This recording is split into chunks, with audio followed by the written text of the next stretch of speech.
अस्सलाम वालेकुम एवरीवन, मैं हूं मोहम्मद तलहा। आप लोग देख रहे हैं तलाश फेस एकेडमी। आज हम लोग सेकेंड ईयर फिजिक्स के मोस्ट इंपॉर्टेंट 100 एमसीक्यूज की प्रैक्टिस करने वाले हैं, उनको समझने वाले हैं कि किस तरीके से उन एमसीक्यूज से आप अपने पेपर की अच्छी तैयारी कर सकते हो। और इंशाल्लाह इन 100 एमसीक्यूज की आप प्रैक्टिस करो तो आप देखना पेपर के जो 33 एमसीक्यूज हैं सारे के सारे आप अटेम्प्ट कर पाओगे। यानी कि ये जो एमसीक्यूज हैं ये बहुत ही बड़ी सपोर्ट होंगी आप लोगों के पेपर के अच्छे मार्क्स के लिए। सपोर्ट से याद आया कि मुझे आपको एक बड़े ही ऑसम चैनल के बारे में बताना है और सिर्फ आप मुझे 30 सेकंड्स दो, टाइम वेस्ट नहीं करेंगे, ताकि मैं आपको उस चैनल के बारे में बता सकूं। तो वो ऑसम चैनल है लव आर्ट्स का। इस चैनल के ऊपर आर्ट से रिलेटेड बेहतरीन वीडियोस आपको मिलेंगी बहुत ही कम टाइम के अंदर, जिससे ना सिर्फ आप सिर्फ आर्ट्स को देख सकते हो अगर आप आर्ट्स को पसंद करते हो, बल्कि आप बना भी सकते हो अगर आप आर्ट्स में प्रैक्टिस जारी रखना चाहते हो, जिसमें ग्लास पेंटिंग शामिल है, हैंडमेड ज्वेलरी शामिल है और पेपर वर्क शामिल है, और समटाइम्स कुकिंग की वीडियोस भी अपलोड होती हैं इस चैनल के ऊपर। तो देखो ये है चैनल लव आर्ट्स और ये आप देख लो, इसका जो निशान है वो ये वाला है और लिंक डिस्क्रिप्शन में है। ज़रूर अपना सपोर्ट शो करो और लाइक करो इस चैनल को। और चलो वीडियो की तरफ चलते हैं वापस। Question number 1, the average translational kinetic energy पर मोल। किसी भी गैस के जो एवरेज ट्रांसलेशनल काइनेटिक एनर्जी होती है एक मोल की, वो किसके बराबर होती है? तो कंफ्यूज नहीं होना, एक मॉलिक्यूल की काइनेटिक एनर्जी तो हम लोग पढ़ते ही हैं और उसको ड्राइव भी करते हैं। काइनेटिक एनर्जी बराबर होती है 3/2 kT के। ये एक मॉलिक्यूल की है। तो 2 मॉलिक्यूल की कितनी होगी? इसके 2 गुना होगी। 3 मॉलिक्यूल की इसके 3 गुना होगी। 10 मॉलिक्यूल की इसके 10 गुना होगी। हमें चाहिए एक मोल की, तो एक मोल के अंदर कितने नंबर ऑफ मॉलिक्यूल्स होते हैं उससे इसको मल्टीप्लाई करना है। एक मोल के अंदर होते हैं एवोगाड्रोस कांस्टेंट के बराबर के ना मॉलिक्यूल्स। तो इसका मतलब यहाँ पर जो हमारे पास एक कांस्टेंट टर्म बनेगी वो हो जाएगी 3/2 के साथ आ जाएगा Na मल्टीप्लाई में, और यहाँ पे लिखा हुआ है T। ठीक है जी। अच्छा, अब जो फॉर्मूला है ना, के बराबर होता है R/Na के। तो इसका मतलब के और Na को अगर मल्टीप्लाई करेंगे तो क्या बराबर आ जाएगा? R बराबर आ जाएगा के इंटू Na के। तो जो के इंटू Na लिखा हुआ है इसको हम R से शो कर सकते हैं। तो फॉर्मूला होता है 3/2 RT। ये एक मोल की है और ये वाली जो है ना ये एक मॉलिक्यूल की है। तो एमसीक्यूज की प्रैक्टिस इसी वजह से करवा रहा हूं कि molecule mole different types of MCQs समझ में आ सके। तो करेक्ट आंसर होगा 3/2 RT। Question number 2, the area enclosed by PV diagram of Carnot cycle represents. तो देखो कार्नो साइकिल में जब भी पीवी डायग्राम बनती है ना तो आइसोथर्मल प्रोसेस होता है और फिर एडियाबैटिक प्रोसेस होते हैं। तो हमेशा जो है ना एक इस तरीके का हमें पीवी डायग्राम मिलती है, प्रेशर वॉल्यूम डायग्राम। तो सवाल ये है कि ये जो सारा का सारा एरिया इस प्रेशर वॉल्यूम डायग्राम के अंदर आता है कार्नो साइकिल की, वो किसको शो करता है? Heat loss due to leakage, useful work, heat absorb, heat rejected. It shows the useful work done by this Carnot cycle. ठीक है ना, याद रखना है, हीट रिजेक्टेड, एब्जॉर्ब वगैरह ये सब नहीं है इधर। Question number 3, in an isothermal expansion. अगर आइसोथर्मल एक्सपेंशन है तो जो एंट्रोपी होती है सिस्टम की वो क्या हो जाती है? एंट्रोपी बेसिकली शो करती है कि कितना अमाउंट ऑफ हीट उस सिस्टम के अंदर है। आइसोथर्मल एक्सपेंशन हो रही है, ठीक है ना, एक ऑब्जेक्ट है जो कि आइसोथर्मली एक्सपेंड हो रहा है, यानी कि उसका टेम्परेचर कांस्टेंट है। जब उसका टेम्परेचर कांस्टेंट है तो एंट्रोपी को कोई फर्क नहीं पड़ेगा, यानी कि एंट्रोपी क्या रहेगी? एंट्रोपी रहेगी सेम। ठीक है जी, आइसोथर्मल है ना, इस वजह से ये हो रहा है। आइसोथर्मल रहता है तो जो एंट्रोपी होती है वो सेम रहती है। हाँ, टेम्परेचर अगर कम हो जाता तो एक अलग बात होती, फिर एंट्रोपी जो है वो डिक्रीज होती है, इंक्रीज होती है। Question number 4, heat energy can't be measured in. Heat energy को हम मेजर नहीं कर सकते किस में? हम हीट एनर्जी को केल्विन में मेजर नहीं कर सकते। Kelvin is a unit of temperature, जो स्केल है ये टेम्परेचर का स्केल है, Celsius, Fahrenheit, kelvin. Heat energy को जूल में मेजर कर सकते हैं, वो तो है ही एनर्जी का यूनिट है। कैलोरी में कर सकते हैं और बीटीयू में भी कर सकते हैं। BTU stands for British thermal unit. Question number 5, absolute zero corresponds to this temperature on Fahrenheit scale. Fahrenheit scale में जो एब्सोल्यूट जीरो होता है वो किसको शो करता है, किसको करेस्पॉन्ड करता है? 32 को, -180, -460, 212। तो एब्सोल्यूट जीरो का मतलब क्या होता है? एब्सोल्यूट जीरो का मतलब होता है -273 डिग्री सेल्सियस। ठीक है, तो हमें क्या करना है? हमें सेल्सियस से फॉरेनहाइट में जाना है सीधा सीधा। तो फॉरेनहाइट के लिए फॉर्मूला क्या होता है? फॉरेनहाइट के लिए फॉर्मूला होता है TC9 TC/5 + 32। तो छोटा सा काम है, 9 को मल्टीप्लाई करना है -273 से, डिवाइड करना है 5 से, और जो आंसर आया उसमें करना है +32। तो सिंप्लीफाई करो, आंसर आएगा हमारे पास माइनस का 460 डिग्री फॉरेनहाइट। ये सोल्यूशन इस वजह से बताया, अगर याद नहीं है तो सॉल्व करके निकाल सकते हो, और इस किस्म के एमसीक्यूज की प्रैक्टिस कर लोगे तो फौरन डायरेक्ट करोगे, 1 मिनट भी नहीं लगेगा इसको सॉल्व करने के लिए। Number 6, the average kinetic energy of molecules in an ideal closed vessel. एक आइडियल क्लोज्ड वेसल है, उसमें हम इंक्रीज कर देते हैं 4 गुना। तो what would be pressure of the gas, तो गैस का प्रेशर कितना होगा। एवरेज काइनेटिक एनर्जी को अगर हम 4 गुना कर दें तो प्रेशर ऑफ द गैस पर क्या फर्क पड़ेगा। तो average kinetic energy of molecules का मतलब क्या होता है। Average kinetic energy of molecules का मतलब होता है टेम्परेचर, क्योंकि जो एवरेज काइनेटिक एनर्जी है वो प्रोपोर्शनल होती है टेम्परेचर के। एवरेज काइनेटिक एनर्जी बढ़ाने का मकसद ये कि हम टेम्परेचर को बढ़ा रहे हैं, और टेम्परेचर को हम 4 गुना कर रहे हैं, तो प्रेशर कितना हो जाएगा। तो प्रेशर लॉ के मुताबिक जितने गुना आप जो है वो टेम्परेचर को इंक्रीज करोगे, उतने गुना जो प्रेशर है इनसाइड द वेसल वो भी बढ़ जाएगा, यानी कि it will increase by the factor 4। Real gases obey gas laws at, real gases obey करती हैं गैस लॉज को low pressure and high temperature. Low pressure और हाई टेम्परेचर पे वजह पता क्या है, जब भी लो प्रेशर और हाई टेम्परेचर होता है तो जो उनकी काइनेटिक एनर्जी होती है वो काफी ज्यादा हो जाती है उनकी पोटेंशियल एनर्जी से, और इतनी ज्यादा काइनेटिक एनर्जी होने की वजह से तो जो साइज होता है ना वो मैटर नहीं करता, जो डिस्टेंस होता है उनके दरमियान का बहुत ज्यादा हो जाता है as compared to their size, और फिर वही रियल गैसेस जो है वो ओबे करने लगती हैं गैस लॉस को, यानी कि बिहेव कर सकती हैं ideally. Question number 8, efficiency of Carnot engine can't be expressed as. Efficiency of Carnot engine को किस तरह से हम एक्सप्रेस नहीं कर सकते। एफिशिएंसी का फॉर्मूला होता है 1 minus Q2 divide by Q1। तो अगर मैं इधर एलसीएम लूंगा तो क्या हो जाएगा, ये हो जाएगा Q1 minus Q2 divide by Q1।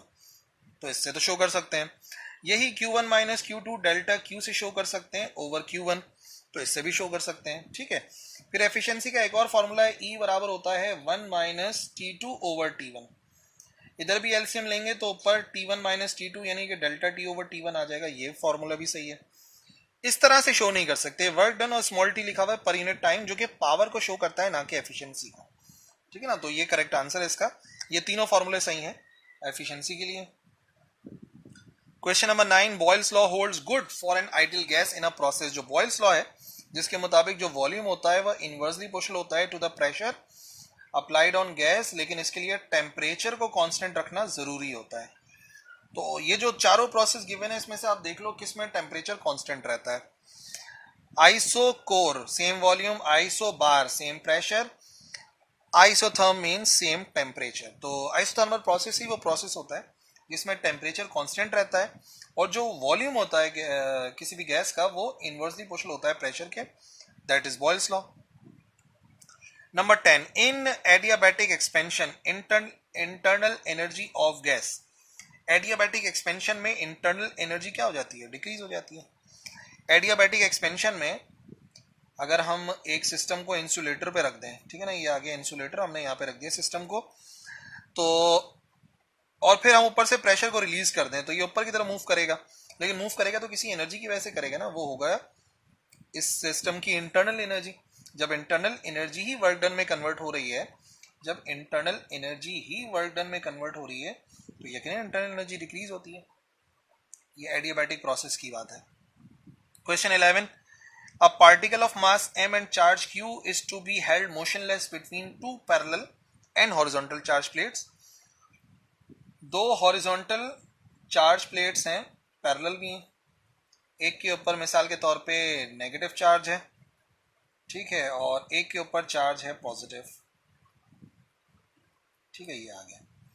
और हम यहाँ पर इस चार्ज को मोशनलेस करना चाह रहे हैं, यानी कि हम चाह रहे हैं कि ये यहाँ पे रुका रहे, तो वेट इसे नीचे की तरफ ले जाने की कोशिश करेगा, लेकिन हम चाहेंगे कि ये ऊपर की तरफ चला जाए। ऊपर की तरफ अप्लाई करने के लिए हमें इसके ऊपर एक इलेक्ट्रोस्टैटिक फोर्स अप्लाई करनी पड़ेगी, जो कि बेसिकली इन प्लेट्स के जरिए हमने करी है। तो सवाल ये कि इलेक्ट्रिक इंटेंसिटी किसके बराबर होगी। अब यहाँ पे कंडीशन ये है कि एफ ई बराबर है डब्ल्यू के। डब्ल्यू खुद बराबर होता है एम जी के, F E electrostatic force Q E के बराबर होती है। ई की वैल्यू को अलग करेंगे, आंसर आएगा M G over Q. M G over Q को आपने ढूंढना है, ये है, ये न्यूमेरिकल भी है बुक का। 12 this is not a scalar quantity. इसमें से कौन सी स्केलर क्वांटिटी नहीं है? Not a scalar quantity. Electric flux is a scalar quantity because ये डॉट प्रोडक्ट है इलेक्ट्रिक इंटेंसिटी और एरिया वेक्टर का.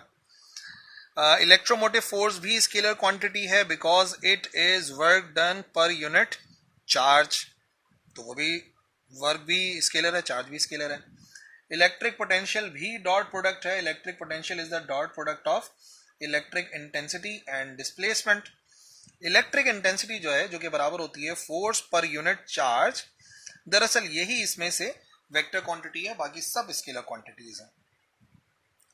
इफ अ डाइलेक्ट्रिक हैविंग, जो ये रिलेटिव परमिटिविटी है वो 2 के बराबर है, उसको हम इंसर्ट करते हैं between the plates of 2 microfarad capacitor, तो कैपेसिटेंस कितनी हो जाएगी?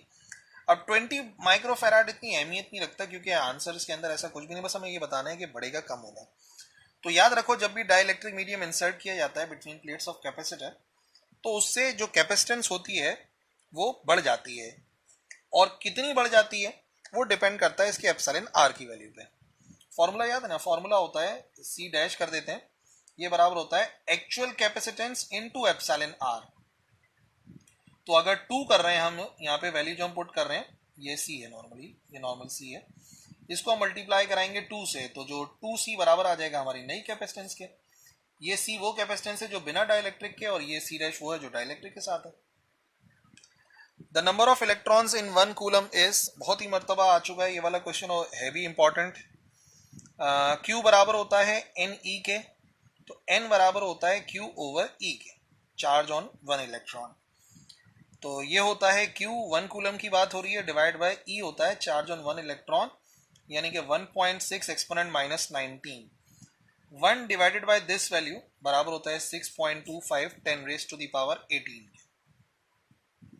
15 if the area of parallel plate capacitor is doubled, capacitance क्या हो जाएगी? कैपेसिटेंस का फॉर्मूला है A epsilon naught over D, जो जाहिर करता है कि एरिया जितना ज्यादा बढ़ेगा कैपेसिटेंस उतनी ज्यादा बढ़ जाएगी. अगर area of parallel plate capacitor को हम डबल कर रहे हैं तो इसका मतलब कैपेसिटेंस भी डबल हो जाएगी. आधा कर देते तो आधा हो जाती, सेम रखते तो सेम रहती. 16 2 कैपेसिटर्स 3 माइक्रोफैराड 6 माइक्रोफैराड दोनों को कनेक्ट किया सीरीज में, तो क्या होगी उनकी इक्विवेलेंट कैपेसिटेंस? जब कैपेसिटर सीरीज में होते हैं तो उनके रेसिप्रोकल्स ऐड होते हैं, तो 1/3 प्लस 1/6 कितना हो गया? ये एलसीएम लेंगे, आंसर आ जाएगा 6. ये हो जाएगा 2 + 1, 2 + 1 हो गया 3/6. ये 1/CE की वैल्यू आ रही है, तो इक्विवेलेंट कैपेसिटेंस हो जाएगी 6/3. 6/3 का मतलब हो गया 2 माइक्रोफैराड.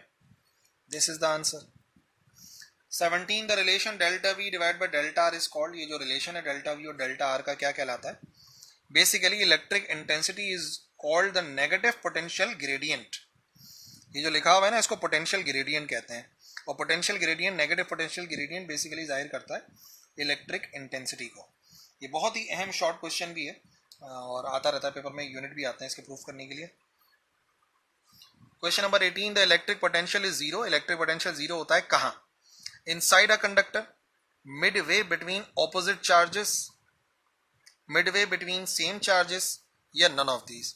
याद रखिए इलेक्ट्रिक पोटेंशियल जीरो होता है मिडवे बिटवीन ऑपोजिट चार्जेस, यानी कि अगर दो चार्जेस ऑपोजिट चार्जेस होते हैं तो उनके दरमियान में इलेक्ट्रिक इंटेंसिटी तो जीरो नहीं होती, लेकिन इलेक्ट्रिक पोटेंशियल जीरो होता है. वजह क्या है?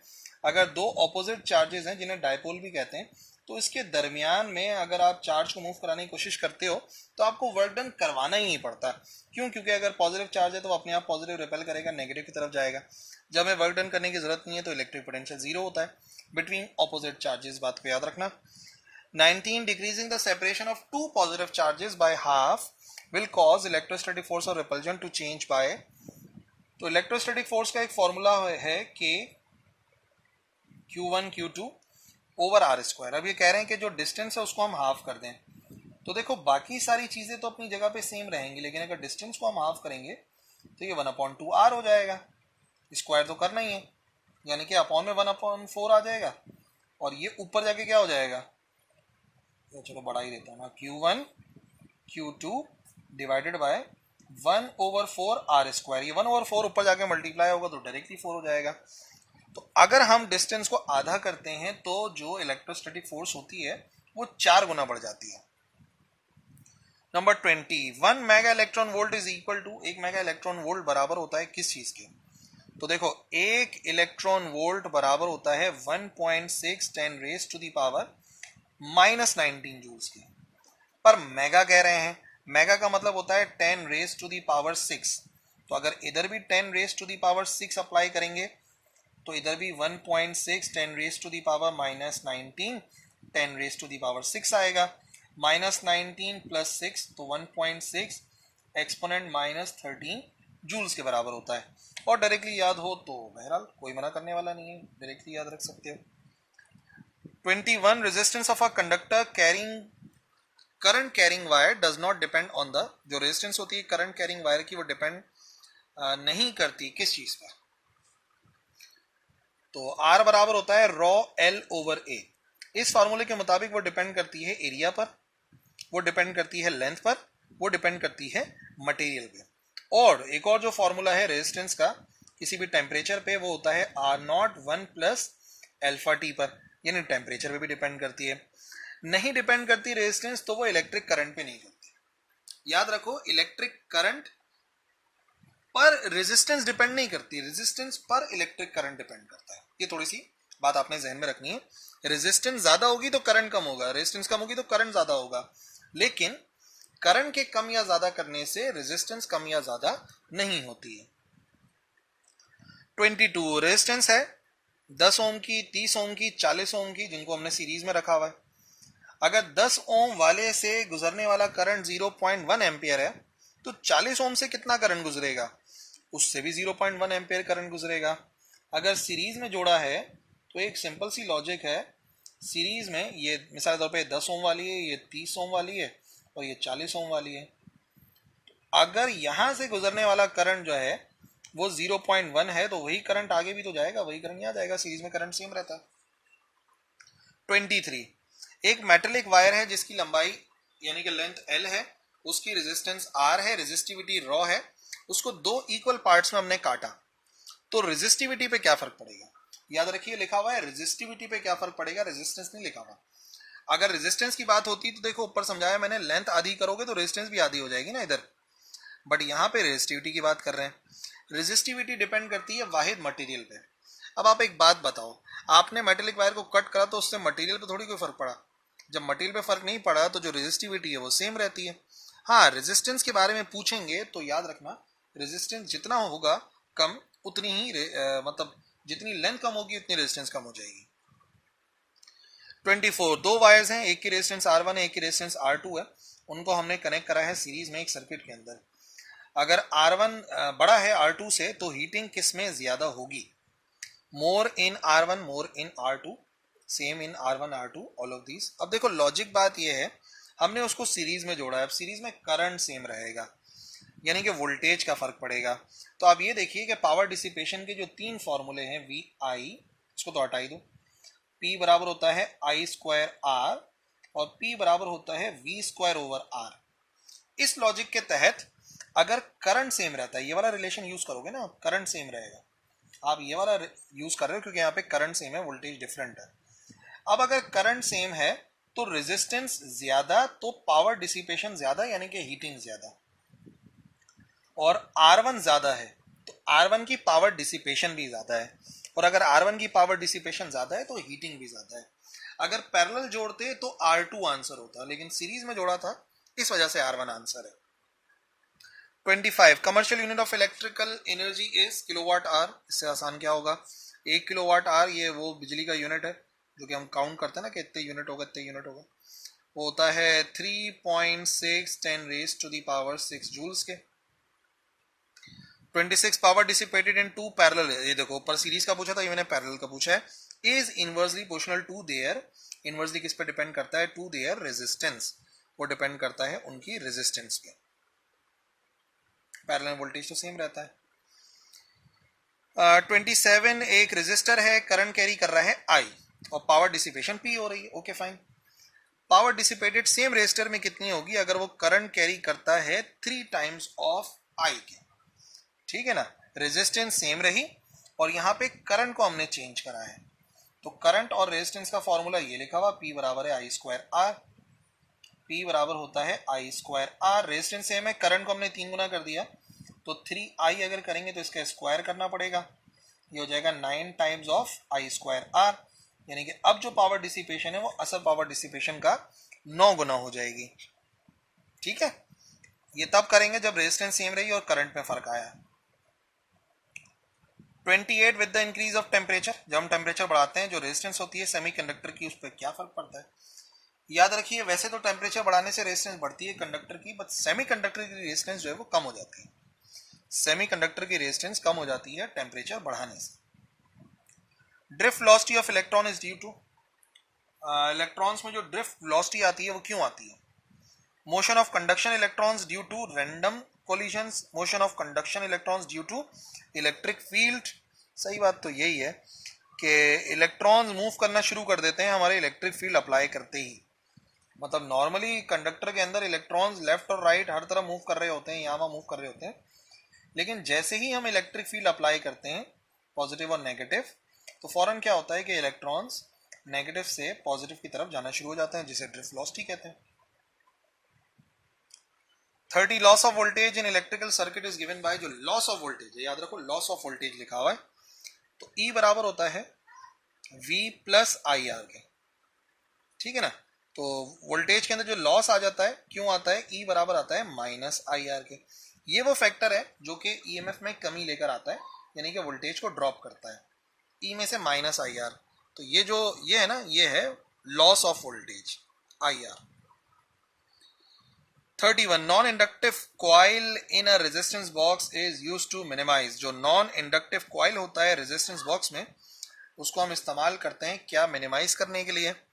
Eddy current, heat loss, mutual inductance या सेल्फ इंडक्टेंस।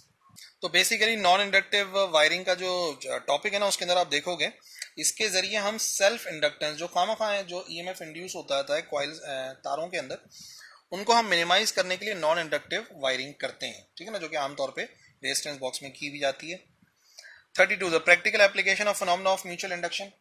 म्यूचुअल इंडक्शन का मतलब होता है एक कॉइल के अंदर जो चेंज आ रहा है करंट का, उसकी वजह से उसके नेबरिंग कॉइल के अंदर ईएमएफ का इंड्यूस होना म्यूचुअल इंडक्शन कहते हैं। और ऐसा ट्रांसफार्मर में होता है। ट्रांसफार्मर के अंदर जितना करंट आता है, जितना करंट में चेंज आता है प्राइमरी कॉइल में, उतना ही ईएमएफ इंड्यूस होता है सेकेंडरी कॉइल में।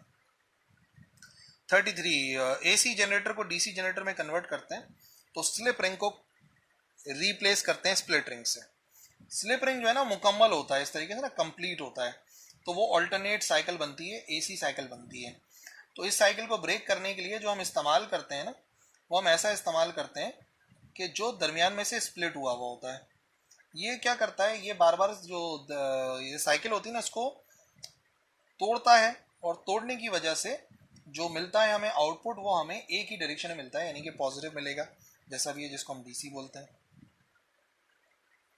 34 the path of neutron moving perpendicular through a magnetic field is a straight line. अब आप ये सोचोगे कि नहीं, जब भी कोई पार्टिकल दाखिल होता है मैग्नेटिक फील्ड में तो वो तो बेंड हो जाता है, सर्कुलर हो जाता है, बट फोर्स अप्लाई होने के लिए, मैग्नेटिक फील्ड में फोर्स अप्लाई होने के लिए चार्ज का होना जरूरी है। न्यूट्रॉन पे तो चार्ज होता ही नहीं है, तो वो सीधा सीधा गुजर जाएगा, उसको मैग्नेटिक फील्ड से कोई फर्क नहीं पड़ेगा। 35 the motional EMF induced in a coil is independent of, जो मोशनल ईएमएफ होता है जो कि कॉइल के अंदर इंड्यूस होता है, वो किसके इंडिपेंडेंट है, change of flux, number of turns, time या रेजिस्टेंस। तो मोशनल ईएमएफ रेजिस्टेंस पे डिपेंड नहीं करता। QVB sine theta, motional EMF बराबर होता है QVB sine theta. Change of flux पे तो डिपेंड करता ही है, नंबर ऑफ टर्न्स पे भी डिपेंड करता है, और टाइम पे भी डिपेंड करता है। अच्छा, यहां से आपको क्लियरली नजर नहीं आएगा, जो क्लियरली आपको नजर आएगा ना, वो नजर आएगा कि जो हम पढ़ते हैं Faraday's law of electromagnetic induction, उसके मुताबिक नंबर ऑफ टर्न्स पे भी डिपेंड करता है, चेंज ऑफ फ्लक्स पे भी डिपेंड करता है, और टाइम पे भी डिपेंड करता है। तो ईएमएफ का जनरल फॉर्मूला, लेकिन यहाँ से जो है ना आपको ये बात क्लियरली समझ में आ जाएगी। 36 this force is experienced bye a current carrying conductor placed in uniform magnetic field. तो F बराबर होता है IL क्रॉस B। कंडक्टर को जब भी रखा जाता है मैग्नेटिक फील्ड में, करंट कैरिंग कंडक्टर को, तो फोर्स अप्लाई होती है BIL साइन थीटा, या वेक्टर फॉर्म में लिखते हैं तो I स्केलर क्वांटिटी है तो L क्रॉस B आता है। Tesla T is equivalent to, tesla किस चीज का यूनिट है? तो देखो टेस्ला मैग्नेटिक फील्ड का यूनिट है। अगर हम मैग्नेटिक फील्ड का यूनिट बनाते हैं ना तो मैग्नेटिक फील्ड जो कि इसी से ही निकाल लो, BIL साइन थीटा से, BIL साइन थीटा, तो एंगल का तो कोई यूनिट होता नहीं है। B को अलग करोगे तो ये आ जाएगा F डिवाइडेड बाय IL। तो फोर्स का यूनिट होता है न्यूटन, करंट का यूनिट होता है एम्पियर, लेंथ का यूनिट होता है मीटर। तो इसका मतलब इसका जो यूनिट बनेगा वो बनेगा newton per ampere metre, newton per ampere metre, this one. 38 what is the function of transformer? Transformer क्या करता है? ट्रांसफार्मर दो काम करता है, एक तो उसका काम होता है ईएमएफ को बढ़ाना और एक होता है ईएमएफ को कम करना। तो transformer is used to step up और स्टेप डाउन और up the AC voltages, AC current. और ट्रांसफार्मर काम सिर्फ ऑल्टरनेटिंग में ही करता है, ट्रांसफार्मर डीसी में काम करता ही नहीं है। बाकी बातें गलत हो जाएंगी, देख लो तुम लोग। 39 एक 500 टर्न्स का सोलिनॉइड है जो डेवलप करता है एवरेज इंड्यूस्ड वोल्टेज 60 वोल्ट का। Over what time interval must a change flux change of 0.06 weber occur to produce such a voltage. इतना वोल्टेज प्रोड्यूस करना है और हमें टाइम इंटरवल देखना है जो कि इतना फ्लक्स चेंज है 0.06। तो बेसिकली ईएमएफ बराबर होता है, ठीक है, क्या है, नंबर ऑफ टर्न्स, कितना फ्लक्स चेंज हो रहा है डिवाइड बाय कितना टाइम है। तो टाइम को अलग करो, n delta phi over E। 500 turns है, फ्लक्स का चेंज 0.06 है, डिवाइडेड बाय ईएमएफ 60 है। ठीक है, कैलकुलेट कर लो, ये आंसर आ जाएगा 0.5 सेकेंड। ये हो गया करेक्ट आंसर। खुद से भी सॉल्व किया करो इसको, सिर्फ मेरे बताने पे नहीं चलो। दो पैरेलल वायर्स हैं जो कि करंट कैरी कर रहे हैं अपोजिट डायरेक्शन में। तो अपोजिट डायरेक्शन में है तो वो एक दूसरे को क्या करेंगे, वो एक दूसरे को रिपेल करेंगे। अपोजिट चार्ज एक दूसरे को क्या करते हैं, अट्रैक्ट करते हैं। सेम चार्ज एक दूसरे को क्या करते हैं, रिपेल करते हैं। वायर्स इसका अपोजिट करते हैं, आप ऐसा याद रखिएगा। यानी कि जब भी तारों में करंट अपोजिट डायरेक्शन में जा रहा होता है तो वो एक दूसरे को रिपेल करते हैं, और अगर सेम डायरेक्शन में जा रहा होता है तो वो एक दूसरे को अट्रैक्ट कर लेते हैं। जैसा चार्ज का ना इसका अपोजिट है। 41 concave magnetic poles with a fixed soft iron cylinder in moving coil galvanometer make the magnetic field क्या बना देती है, उसको रेडियल बनाती है। concave magnetic poles जो है वो रेडियल बनाते हैं। Device consisting of ammeter voltmeter is called multimeter, या उसे एवीओ मीटर भी कहते हैं। पेपर में एवीओ मीटर से पूछे, मल्टीमीटर से एक ही बात है। An instrument which can measure and compare potentials without drawing any current from the circuit is called potentiometer। Potentiometer ही वो डिवाइस है जिसके जरिए हम अननोन ईएमएफ को मालूम कर सकते हैं, पोटेंशियल्स को कंपेयर कर सकते हैं। 44 if length of wire of potentiometer is increase the accuracy in the determination of null points increase हो जाती है। जितना तार लंबा होता है उतनी एक्यूरेसी बढ़ती है पोटेंशियोमीटर की। This is high resistance instrument. Ammeter में शंट रेजिस्टेंस जोड़ते हैं, ना होने की बराबर की रेजिस्टेंस होती है, गैल्वानोमीटर की भी बहुत ही कम होती है। वोल्ट मीटर जो है ये तब बनता है जब हम एक गैल्वानोमीटर के साथ सीरीज में एक हाई रेजिस्टेंस को जोड़ देते हैं। तो हाई रेजिस्टेंस तो इसी में ही होती है ना, वोल्ट मीटर में। To measure the potential of a circuit a voltmeter is connected. जब भी हम वोल्टेज नापना चाहते हैं तो वोल्ट मीटर को हमेशा हमेशा पैरेलल जोड़ना चाहिए, क्योंकि पैरेलल वोल्टेज सेम रहता है। और अगर यही सवाल आए करंट को मेजर करने के लिए एम मीटर को कैसे जोड़ते हैं, तो याद रखो उसको सीरीज में जोड़ना चाहिए। ठीक है जी। Okay, sensitivity of galvanometer is given by, sensitivity of galvanometer होती है, एक फॉर्मूला है आपको पता होगा, करंट बराबर होता है, अगर हम करंट की वैल्यू निकालते हैं तो करंट बराबर आता है बी एन ए, या चलो पूरी बात ही बताता हूँ। सेंसिटिविटी बराबर होती है कितना एंगल बन रहा है डिवाइड बाय कितना करंट है। तो थीटा डिवाइड बाय आई होता है, और theta divide by I depend करता है बी एन ए ओवर सी पर। Magnetic field number of turns area पर डायरेक्टली डिपेंड करता है, और जो स्प्रिंग कांस्टेंट है ना कपल पर ट्विस्ट, उस पर इनवर्सली डिपेंड करता है। तो B N A over C. 48 the couple per twist of the suspension is equal to sum of deflection and restoring torque, product of deflection and restoring torque, deflection per restoring torque, या restoring torque per deflection. तो देखो यहाँ पर एक सीधी सीधी सी बात आ रही है कि यहाँ पे जो डिफ्लेक्शन प्रोड्यूस हो रहा है ना, ये c की वैल्यू हम निकालना चाह रहे हैं ना कि c किसके बराबर है। तो जो फॉर्मूला में इस्तेमाल करते हैं ना वो ये होता है, टॉर्क डायरेक्टली डिपेंड करती है डिफ्लेक्टिंग टॉर्क पे, तो टॉर्क बराबर आता है c ओवर थीटा। ये c जो ना कपल पर ट्विस्ट है, c की वैल्यू अलग करोगे तो थीटा जो कि डिफ्लेक्टिंग टॉर्क है डिवाइड बाय डिफ्लेक्शन होता है, दोनों को डिवाइड करना पड़ेगा। तो ये हो जाएगा deflection per restoring torque, restoring torque per deflection, ये ना रीस्टोरिंग टॉर्क पर डिफ्लेक्शन, ये डिफ्लेक्शन है और ये रीस्टोरिंग टॉर्क होता है। 49 the function of shunt in an ammeter is to bypass the current, increase the sensitivity of ammeter, increase the resistance of ammeter। Current को bypass करवाते हैं ताकि ज्यादा से ज्यादा करंट को मेजर कर सकें। 50 the internal resistance of a voltmeter must be very high so that, हम ये चाहते हैं वोल्ट मीटर से बड़ी रेजिस्टेंस जोड़ने का मकसद ये होता है कि उसमें से करंट ना होने के बराबर गुजरे। वोल्टेज की सही मेजरमेंट के लिए करंट का कम से कम गुजरना जरूरी है, तो ये लिखा हुआ option, minimum current passes through the meter. Question number 51, the application of electric potential across the diode. जब भी हम पोटेंशियल, इलेक्ट्रिक पोटेंशियल या बैटरी अप्लाई करते हैं डायोड के अक्रॉस, यानी कि डायोड को कनेक्ट करते हैं किसी बैटरी के साथ, उसे क्या कहते हैं? डोपिंग कहते हैं, बाइसिंग कहते हैं, इम्प्योरिटी एडिशन कहते हैं, या पोटेंशियल बैरियर कहते हैं। तो याद रखिए ये जो प्रोसेस है वो कहलाता है बाइसिंग। जब हम अप्लाई करते हैं इलेक्ट्रिक पोटेंशियल को अक्रॉस द डायोड, बाइसिंग कहलाता है। जैसे फॉरवर्ड बाइसिंग और रिवर्स बाइसिंग होती है। अगर फॉर एग्जाम्पल पी साइड को हम जोड़ देते हैं positive terminal of the battery और एन साइड को जोड़ देते हैं negative terminal of the battery, तो ये फॉरवर्ड बाइसिंग कहलाती है। और इसी तरीके से जब हम जोड़ दें पी साइड को और एन साइड को एक बैटरी के साथ कुछ इस तरीके से कि पी साइड नेगेटिव से जुड़ी हुई हो और एन साइड पॉजिटिव से जुड़ी हो, तो इसको कौन सी बाइसिंग कहते हैं? इसको कहते हैं रिवर्स बाइसिंग। ठीक है, तो मैंने सोचा चलो पूरी बात थोड़ी सी एक्सप्लेन कर दें। 52, emitter based junction is forward biased in. याद रखिए इमिटर बेस्ड जंक्शन हमेशा हमेशा फॉरवर्ड बाइज होता है। इमिटर बेस्ड जंक्शन को हमेशा ऐसे लगाया जाता है, चाहे एनपीएन हो या पीएनपी हो, ये इमिटर है, ये बेस है, ये कलेक्टर है। और फॉर एग्जांपल अगर ये एनपीएन है तो ये पी हो या पीएनपी से बताया था, चलो पीएनपी से। तो इमिटर बेस्ड जंक्शन जो है ना ये हमेशा फॉरवर्ड बाइज होता है, पॉजिटिव को पॉजिटिव से और नेगेटिव को नेगेटिव से जोड़ते हैं। जबकि बेस कलेक्टर जंक्शन जो है वो रिवर्स बाइज होता है, यानी नेगेटिव को पॉजिटिव से और पॉजिटिव को जोड़ देते हैं नेगेटिव से। तो यहाँ पे करेक्ट आंसर होगा बोथ पीएनपी और एनपीएन के अंदर ये होता ही फॉरवर्ड बाइज है। 53, in a semiconductor the energy gap between the valence band and conduction band is. Semiconductor के अंदर जो एनर्जी गैप होता है वैलेंस और कंडक्शन बैंड में वो एक नैरो होता है।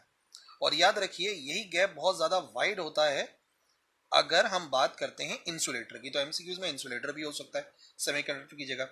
ठीक है, और इसी तरीके से अगर बात की जाए कि ये कब मौजूद होता ही नहीं है, एनर्जी गैप होता ही नहीं है, तो वो बात होती है कंडक्टर में।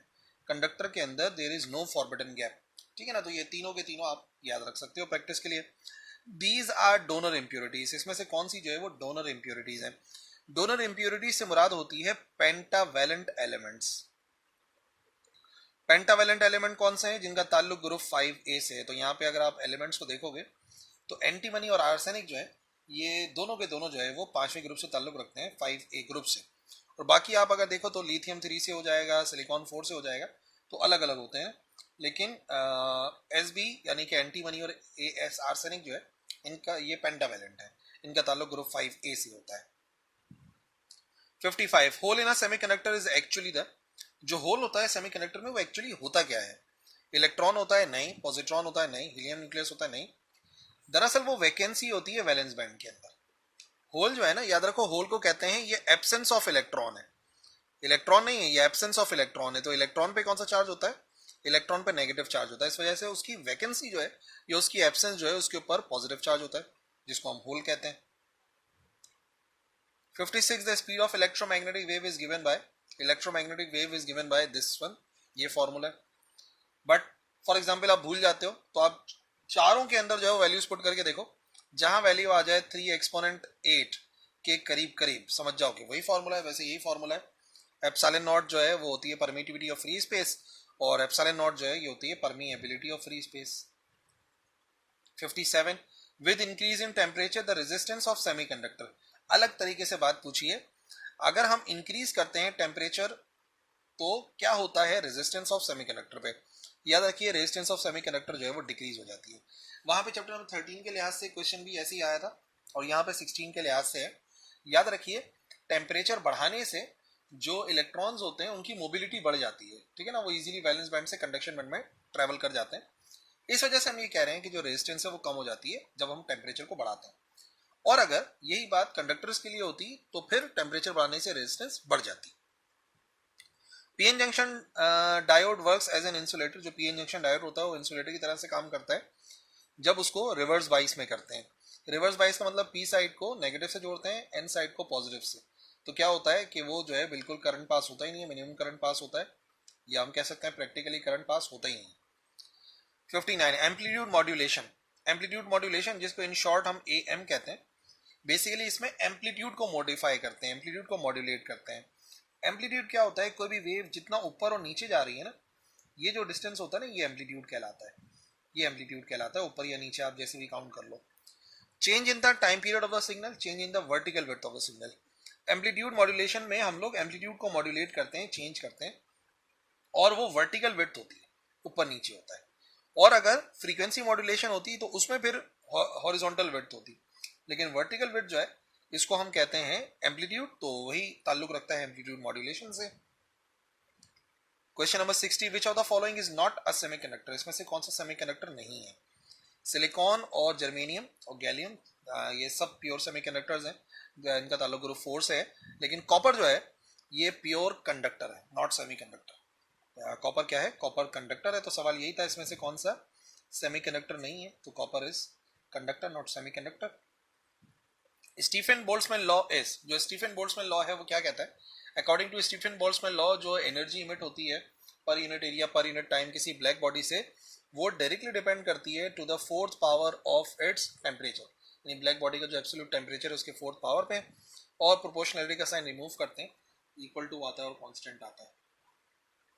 If M naught is the rest mass of an electron, अगर एम नॉट जो है वो रेस्ट मास है इलेक्ट्रॉन का, तो pair production takes place only if the minimum energy of the incident photon is equal to 2m0c²।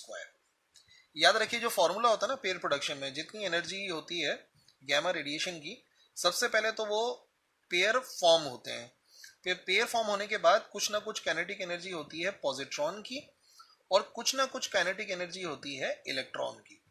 अब at least चाहे kinetic energy positron में और इलेक्ट्रॉन में हो या ना हो, ये तो होना ही चाहिए ना। इस वजह से मतलब रेस्ट मासेस तो होने चाहिए, पार्टिकल्स तो बन जाने चाहिए ना एटलीस्ट। तो एच न्यू जो है वो जब इसके बराबर होता है तो मिनिमम एनर्जी में हम देख सकते हैं pair production. In the phenomena of photoelectric effect, if the frequency of incident radiation is increased, अगर हम फ्रीक्वेंसी बढ़ाते हैं तो जो द रिक्वायर्ड स्टॉपिंग पोटेंशियल होता है वो क्या हो जाता है, फ्रीक्वेंसी बढ़ाने से इंक्रीज होता है, डिक्रीज होता है, चेंज नहीं होता है, या जीरो हो जाता है। तो अगर हम फ्रीक्वेंसी को बढ़ाते हैं इंसिडेंट रेडिएशन की, तो जो स्टॉपिंग पोटेंशियल होता है वो याद रखिए वो डिक्रीज हो जाता है, यानी कि वो और नेगेटिव में चला जाता है, मोर नेगेटिव हो जाता है ना। इस वजह से हम कह रहे हैं कि वो डिक्रीज हो रहा है और नेगेटिव साइड पे चला जाता है। 64, इन quantum scattering experiment the scattered photon has a, scattered photon क्या होता है, frequency less than that of incident photon, frequency greater than incident photon, same frequency और वेवलेंथ शॉर्टर। असल में फ्रीक्वेंसी कम हो जाती है, और अगर वेवलेंथ के लिहाज से कहा जाता तो वेवलेंथ बढ़ जाती है, सही ना। फ्रीक्वेंसी कम हो जाती है और वेवलेंथ बढ़ जाती है, दोनों तरीकों से याद रख सकते हो, कॉम्पटन इफेक्ट में यही होता है। 65, as the temperature of black body is raised, the wavelength of corresponding to the maximum intensity shift towards shorter wavelength, longer wavelength, similar wavelength, या none of these। तो बेसिकली ये जो है ना वीन्स डिस्प्लेसमेंट लॉ है। Wien's displacement law के मुताबिक जो वेवलेंथ होती है फॉर मैक्सिमम इंटेंसिटी, वो इनवर्सली प्रोपोर्शनल होती है to the temperature, absolute temperature of that black body. तो हम ये कह रहे हैं कि अगर टेम्परेचर को बढ़ाते हैं तो जो मैक्सिमम वेवलेंथ है वो कम हो जाती है। कम होने का मतलब कहाँ शिफ्ट हो जाती है, शॉर्टर वेवलेंथ की तरफ, ठीक है ना। ये रिलेशन जो है ना वीन्स डिस्प्लेसमेंट लॉ कहलाता है, जिसके मुताबिक आप देख सकते हो कि जब हम टेम्परेचर को बढ़ाते हैं तो वेवलेंथ कम हो जाती है। 66, the photoelectric emission takes place. Photoelectric effect emission कब होता है, जब इंसिडेंट रेडिएशन वर्क फंक्शन से कम होती है, जब इंसिडेंट रेडिएशन वर्क फंक्शन से ज़्यादा होती है, या ये आ गया एच न्यू नॉट, ये एच न्यू नॉट लिखा हुआ है। एच न्यू नॉट तो बेसिकली फाई की ही वैल्यू होती है और भी अलग बात है। याद रखिए फोटो इलेक्ट्रिक इफेक्ट तब होता है जब इंसिडेंट रेडिएशन वर्क फंक्शन से ज्यादा हो, क्योंकि जो फॉर्मूला है उसके मुताबिक इंसिडेंट रेडिएशन जब भी आती है तो हमारे पास सबसे पहले क्या आता है, सबसे पहले हमारे पास आता है वर्क फंक्शन, वो कुछ अमाउंट ऑफ एनर्जी कन्वर्ट हो जाती है वर्क फंक्शन में और बाकी के तौर पे काइनेटिक एनर्जी नजर आती है। अब चाहे काइनेटिक एनर्जी हो ना हो, एटलीस्ट न्यू जो है वो इससे ज्यादा होगा, तभी फोटो इलेक्ट्रिक इफेक्ट स्टार्ट हो जाता है, तो इमिशन स्टार्ट हो जाएगा। The diode which gives visible light when energised, एक खास किस्म की डायोड होती है जिसे हम जब एनर्जी देते हैं, वोल्टेज देते हैं, तो उसमें से लाइट एमिट होती है, उसे कहते हैं LED. LED stands for light emitting diode, तो एक डायोड है जो लाइट को इमिट करती है। 68. A set of coordinates axes with respect to which measurements are made are called frame of reference.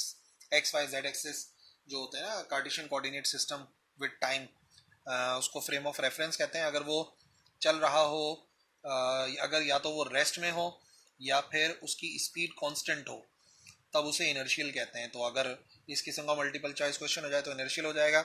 Non inertial कब कहते हैं, जब उसमें कोई ना कोई एक्सेलरेशन पाई जाए, यानी कि उसकी एक्सेलरेशन जीरो के बराबर ना हो। Question number 69, if the sun radiates, अगर सन इतनी एनर्जी को रेडिएट कर रहा है पर second, what is the rate at which its mass decreasing. तो हमें पता है E बराबर होता है mc स्क्वायर की, ठीक है। इतनी एनर्जी इमिट हो रही है पर यूनिट टाइम, पर यूनिट टाइम इधर भी आएगा तो डिवाइड बाय टाइम इधर भी लिखना पड़ेगा। m/t हमें कैलकुलेट करना है, तो बेसिकली c इधर जाकर डिवाइड हो जाएगा और एनर्जी डिवाइड बाय टाइम, इसे हम कहते हैं पावर, जिसे हम रेट भी कहते हैं। तो p को अगर c स्क्वायर से डिवाइड कराएंगे तो हमें मिल जाएगा m/t, जो बेसिकली हमें मालूम करना है। p की वैल्यू है 4 एक्सपोनेंट 26, तो ये हो जाएगा 4 एक्सपोनेंट 26 डिवाइडेड बाय c का स्क्वायर होता है 3 एक्सपोनेंट 8 का स्क्वायर, 3 एक्सपोनेंट 8 का स्क्वायर हो जाएगा 9 एक्सपोनेंट 16, और जब आप इसको डिवाइड कराओगे तो ये आंसर आ जाएगा 4.4410 raise to the power 9, this one, ठीक है ना। डिवाइड करा के चेक कर लो, यही आंसर आएगा। अच्छा स्क्वायर लगा दो, इधर स्क्वायर लाजमी लगाना है। Question number 70, if an object reaches the speed of light its length changes to 0। Length contract हो जाती है जब भी कोई बॉडी ट्रेवल करती है close to the speed of light, और अगर with speed of light travel करेगी, ये फॉर्मूला है हमारे पास लेंथ कॉन्ट्रैक्शन का। अगर कंडीशन ये है कि v बराबर हो जाए c के, तो हम क्या पुट करेंगे, हम पुट करेंगे L is equal to L naught under root 1 minus C square over C square. अगर v c के बराबर हो गया, c स्क्वायर से c स्क्वायर कैंसिल, 1 माइनस 1 0, और वही एल नॉट जब 0 से मल्टीप्लाई होगा तो फाइनल आंसर 0 आ जाएगा। 71, the principle of laser production is, laser stands for light amplification by stimulated emission of radiation. So basically laser का principle होता है stimulated emission होना। The ratio of radius of third orbit in hydrogen atom to the radius of first orbit is, hydrogen के तीसरे orbit का अगर ratio लिया जाए फर्स्ट ऑर्बिट के साथ तो क्या आंसर आएगा। बेसिकली फॉर्मूला होता है Rn बराबर होता है nr1 का स्क्वायर, ठीक है। अब ये कह रहे हैं तीसरा ऑर्बिट, तो तीसरे ऑर्बिट के लिए हो जाएगा R3 और ये हो जाएगा 3 का स्क्वायर डिवाइड बाय R1 का स्क्वायर, R1 इधर आके हो जाएगा डिवाइड, तो ये हो जाएगा R3 divide by R1 is equal to 3 का स्क्वायर होगा 9 और डिवाइडेड बाय 1, कुछ नहीं तो 1 लिखा हुआ है, तो करेक्ट आंसर हो जाएगा 9:1। यानी कि ऐसा मैं आपको बताऊं कि जो तीसरा ऑर्बिट होता है हाइड्रोजन एटम का, वो 9 गुना बड़ा होता है पहले ऑर्बिट के लिहाज से, ये है इसका मतलब। 73, in laser the lifetime of an electron in metastable state. Metastable state जो कि एक्साइटेड स्टेट से अच्छी खासी स्टेबल होती है, वहां पे इलेक्ट्रॉन काफी देर तक रुक सकता है, और वो है 10⁻³ सेकेंड, और ये जो है ये एक्साइटेड स्टेट की होती है। तो एमसीक्यूज में एक्साइटेड के लिए पूछा जाए तो एक्सपोनेंट -8 सेलेक्ट करना। 74, Balmer series of hydrogen atom spectrum lies in the visible region। Balmer series visible region में लाई करता है। लेमन, बाल्मर, पैशन, ब्रैकेट, पॉलीफंड, ठीक है। तो ये लेमन लाई करता है अल्ट्रावायलेट रीजन में, बाल्मर लाई करता है विजिबल रीजन में, और ये तीनों लाई करते हैं इंफ्रारेड रीजन के अंदर। तो किसी सिक्के के बारे में पूछा जा सकता है आपने ये टॉपिक याद रखना है। Laser produces electron beam, neutron beam, coherent beam of light. Laser जो है वो कोहेरेंट बीम ऑफ लाइट को एमिट करता है। The wavelength of X rays is in the region 0.01 nanometre से 0.1 नैनोमीटर, 1 एंगस्ट्रॉम से 100 एंगस्ट्रॉम, 0.1 एंगस्ट्रॉम से 1 मीटर, 0.1 नैनोमीटर से 1 नैनोमीटर। तो wavelength of X rays lie करती है in the region of 0.1 nanometre से 1 नैनोमीटर तक। 77 in hydrogen atom Balmer series electron falls into. अब जैसे ये है ना, पहली सीरीज है तो इसका NF1 होगा, फाइनल ऑर्बिट 1 होगा, इसका फाइनल ऑर्बिट 2 होगा, इसका 3 होगा, इसका 4 होगा, इसका 5 होगा। अब किसी भी सीरीज का पूछे तो आपको पता होना चाहिए। बेलमर सीरीज का मतलब हो गया फाइनल ऑर्बिट दूसरा ऑर्बिट होगा, ये हो गया फाइनल ऑर्बिट दूसरा ऑर्बिट होगा। 78 according to Bohr's theory angular momentum of an electron is integral multiple of h/2π, जो हमारे पास एक पोस्टुलेट है पूरा बोहर्स एटॉमिक मॉडल का। 79 the condition in which more electrons are present in higher energy than lower energy is called population inversion। और normal population उसे कहते हैं कि हायर एनर्जी लेवल में कम हो, लोअर एनर्जी लेवल में ज्यादा हो। जो कि नॉर्मल पॉपुलेशन है, दुनिया की पॉपुलेशन क्या है, गरीब भरे पड़े हैं अमेरिका में, तो वो नॉर्मल पॉपुलेशन है। और बिल्कुल इसका इन्वर्स क्या हो जाएगा कि अमीर लोग ज्यादा हो जाए गरीब कम हो जाए। तो ऐसा आप याद रख सकते हो इस मिसाल से। 80 Ruby crystal is form when aluminium ion replace होता है क्रोमियम आयन से। एल्यूमिनियम आयन को जब क्रोमियम आयन से रिप्लेस कराते हैं तो रूबी क्रिस्टल बनता है। 81 the binding energy of deuteron is 23 mega electron volt. तो बाइंडिंग एनर्जी पर न्यूक्लियन कितनी होगी, न्यूक्लियन की तादाद यहाँ पे लिखी हुई होती है, तो 23 इसकी टोटल है mega electron volt per nucleon. तो 2 न्यूक्लियन होते हैं, डिवाइड बाय 2, ये हो जाएगा 11.5 mega electron volt. This one. 82 in the process of positive beta emission, जब भी पॉजिटिव बीटा एमिट होता है तो जो चार्ज नंबर होता है वो डिक्रीज हो जाता है। पॉजिटिव बीटा से डिक्रीज होता है, नेगेटिव बीटा से इंक्रीज होता है। अगर ये हमारे पास एक न्यूक्लियस है और इसमें से पॉजिटिव बीटा एमिट हो जाता है तो जो भी एलिमेंट बनेगा, लेट से वाई एलिमेंट बनेगा, उसमें जेड में से एक कमी आ जाती है और एटॉमिक मास सेम रहता है। 83 the half life of radium is 1600 years. After 6400 years surviving sample जो होगा रेडियम का वो कितना होगा। तो याद रखिए, सबसे पहले इसके अंदर क्वेश्चन आता है ना तो आपको नंबर ऑफ हाफ लाइफ निकालनी पड़ेंगी कि इस दौरानिए में वो अपनी कितनी हाफ लाइफ गुजारेगा। जो भी उसका टोटल टाइम है उसको डिवाइड कराओ हाफ लाइफ से, 0 से 0 कैंसिल, 16 1 16 4, यानी कि इस दौरान वो अपनी 4 हाफ लाइफ गुजारेगा। 4 हाफ लाइफ का मतलब वो 4 मरतबा आधा हो जाएगा। तो जितना भी एलिमेंट होगा, लेट से अगर 1 होगा तो एक हाफ लाइफ के बाद कितना रह जाएगा, वो रह जाएगा m/2। 2 हाफ लाइफ के बाद इसका भी आधा हो जाएगा m/4। 3 के बाद इसका भी आधा हो जाएगा m/8। 4 के बाद इसका भी आधा हो जाएगा m/16। That's why correct answer होगा 1/16। After alpha decay nucleus has its, जब भी अल्फा डीके होता है तो न्यूक्लियस क्या होता है, ये होगा हमारे पास Z और A। और अल्फा का एमिट होने का मतलब है हीलियम एटम का एमिट होना, हीलियम न्यूक्लियस का एमिट होना, सॉरी। तो जो भी एलिमेंट बनेगा उसके एटॉमिक नंबर में से 2 की कमी हो जाएगी क्योंकि 2 एमिट हो रहा है हीलियम, और एटॉमिक मास में से 4 की कमी आएगी क्योंकि 4 एमिट हो रहा है। ठीक है, तो अब आप देख लो क्या चीज़ यहाँ पे पूछी गई है। Charge number decrease by 4, no. Charge number increase by 4, no. Mass number decrease by 4, हाँ, मास नंबर में 4 की कमी आ जाती है। 85 high energy neutron may be absorb by lithium to produce. अगर हाई एनर्जी न्यूट्रॉन है, एक हाई एनर्जी न्यूट्रॉन है और वो लिथियम आयन जो है Li3 और 6 ये इसको एब्जॉर्ब करता है तो क्या एमिट होगा। तो इस सूरत में एमिट करता है अप्रोक्सीमेटली 2 अल्फा पार्टिकल्स। ठीक है ना, 2 अल्फा पार्टिकल्स एमिट होते हैं। हालांकि वो एक अल्फा पार्टिकल होता नहीं है, वो ट्राइट्रियम होता है, लेकिन कुछ केसेस के अंदर 2 अल्फा पार्टिकल्स एमिट होते हैं। 86 LMFBR is the abbreviation of, LMFBR होता है liquid metal fast breeder reactor. 87 packing fraction, packing fraction एक दूसरा नाम है बाइंडिंग एनर्जी पर न्यूक्लियन का। अभी मैंने आपको कैलकुलेट करके बताई थी ना, packing fraction basically binding energy per nucleon का एक दूसरा तरीका है। How many isotopes does hydrogen has, hydrogen के कितने आइसोटोप्स हैं। हाइड्रोजन के 3 आइसोटोप्स हैं। प्रोटियम है या प्रोटॉन कह सकते हैं, ड्यूट्रियम है या ड्यूट्रॉन कह सकते हैं, ट्राइट्रियम है या जिसे हम ट्राइटॉन कह सकते हैं। The number of neutrons in uranium, uranium में कितने नंबर ऑफ न्यूट्रॉन्स होते हैं?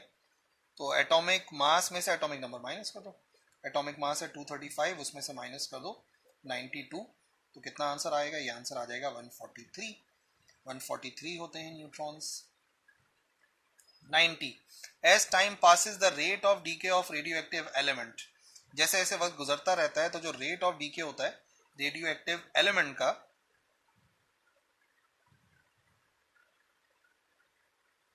वो क्या होता रहता है? डिक्रीज होता है, कांस्टेंट रहता है, इंक्रीज होता है या इन्फिनिटी हो जाता है? तो याद रखिए जैसे जैसे वक्त गुजरता रहता है तो जो रेट ऑफ डीके होता है वो कम से कम होता चला जाता है। 91, द मेथड ऑफ, और ये लॉ ऑफ रेडियोएक्टिव डीके के अंदर ही पढ़ा है हमने। 91, the method of finding the age of specimen, carbon 14 की मदद से जो हम मालूम करते हैं किसी भी स्पेसिमेन की एज, उसे रेडियो कार्बन डेटिंग कहा जाता है। 92, the rate of flow of blood in the human body can be traced by, sodium के जरिए करते हैं, नमक के जरिए जो है वो किया जा सकता है, तो ये सबसे पहले खून के अंदर शामिल हो जाता है फौरन के फौरन। इफ रेडियो एक्टिव कैल्शियम है जो कि एक इंसान लेता है या जानवर, तो कितना परसेंट उसका डिपॉजिट हो जाता है जब वो यंग होता है? 90% डिपॉजिट हो जाता है जब वो यंग होता है, और 40 to 45 होता है जब वो ओल्ड एज में चला जाता है। 94, this device used to make the path of ionising particles visible, बहुत ही आसान सी बात है, हमारे कोर्स में है विल्सन क्लाउड चैम्बर, जिसके जरिए हम पिक्चर्स ले सकते हैं आयनाइजिंग रेडिएशंस की। 95, a small quantity of radioactive iodine, 53 और 151 वाला, अगर फूड में लिया जाता है तो मोस्ट ऑफ इट, यानी कि सबसे ज़्यादा कहाँ स्टोर होता है? सबसे ज़्यादा हमारे थायराइड ग्लैंड के अंदर स्टोर होता है। इस वजह से हमेशा कहते हैं कि आयोडीन की एक मिकदार जितनों की ज़रूरत हो उतना ही लिया जाए, एक्स्ट्रा ना लिया जाए, ना थायराइड की प्रॉब्लम्स हो जाती हैं। This is highly ionising particle, सबसे ज़्यादा आयनाइजिंग पार्टिकल्स अल्फा है, ठीक है, अल्फा पार्टिकल सबसे ज़्यादा आयनाइजिंग होते हैं। और अगर सबसे ज़्यादा पेनिट्रेटिंग पूछा जाता तो पेनिट्रेटिंग के लिए हमारा आंसर होता gamma. 97, in treating localised cancerous tumour narrow beam of this is used, तो ये भी आ चुका है पास पेपर के अंदर, गैमा रे होती है जो कि कोवोल्ट 60 से एमिट होती है। Leukaemia is also called skin cancer, blood cancer, carcinoma, sarcoma, blood cancer को ल्यूकीमिया कहते हैं। 99, radiation sickness is damage to your body caused by large dose of radiation often received over a short period of time, तो एक problem हो गई, problem ये हो गई कि रेडिएशन सिकनेस को रिमूव नहीं किया मैंने, इसका करेक्ट आंसर रेडिएशन सिकनेस ही है। And finally 100, very high penetrating power is falling on earth from outer space are called, बहुत ही हाईली पेनिट्रेटिंग पावर वाली रेडिएशन अर्थ के ऊपर गिर रही है आउटर स्पेस से, इन्हें कहते हैं कॉस्मिक रेस।